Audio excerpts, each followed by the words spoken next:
जालना पोलिसांची गांजा तस्कराविरोधात मोठी कारवाई. 6 किलो 110 ग्रॅम गांजा जप्त. 2 आरोपी विरुद्ध गुन्हा दाखल.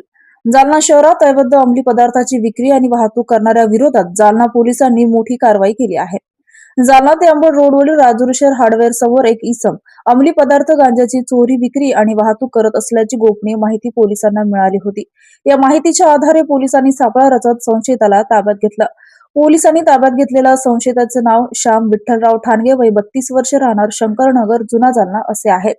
चौकशी दरम्यान श्याम विठ्ठलराव ठाणगे यांनी सदरचा गांजा दीपक यांच्याकडून आणल्याचं सांगितलं पोलिसांनी नमूद केलं आहे. दीपक याचे पूर्ण नाव अद्याप माहीत नसल्याचंही प्रेस नोटमध्ये स्पष्ट करण्यात आलं आहे. या कारवाईत पोलिसांनी तब्बल 6 किलो 110 ग्रॅम गांजा, ज्याची किंमत 1,52,750 रुपये तसेच 90,000 रुपये किमतीची होंडा कंपनीची सीबी शाईन मोटरसायकल आणि 13,000 रुपये किमतीचे 2 रेडमी मोबाईल फोन असा एकूण 2,55,750 रुपये किमतीचा मुद्देमाल जप्त केला आहे. या प्रकरणी पोलीस ठाणे तालुका जालना येथे गुन्हा क्रमांक 494/2026 अन्वये अंमली पदार्थ अधिनियमन 1985 मधील संबंधित कलमानुसार गुन्हा दाखल करण्यात आला आहे.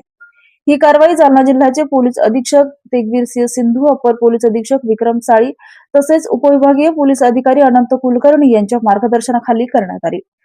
कारवाईमध्ये पोलीस निरीक्षक पंकज जाधव, स्थानिक गुन्हे शाखेचे प्रभारी अधिकारी सहाय्यक पोलीस निरीक्षक सचिन इंगळे, सहाय्यक पोलीस उपनिरीक्षक मारुती शिवकर तसेच police head constable Vinod Gadade, police head constable Kailas Khurewad, police head constable Machhindra Sodavane, police head constable Javed Shaikh, police head constable Deepak Badure, police head constable Sagar Baviskar, police constable Ganpat Pawar, police head constable Sachin Rajput, police head constable Vasant Daj आणि police head constable Ramesh Kale यांनी सहभाग घेतला. अवैध अंमली पदार्थाची विक्री आणि वाहतूक करणाऱ्या विरोधात जालना पोलिसांची ही कारवाई महत्वाची मानली जात आहे. या प्रकरणाचा पुढील तपास तालुका जालना पोलीस ठाणे करत आहेत.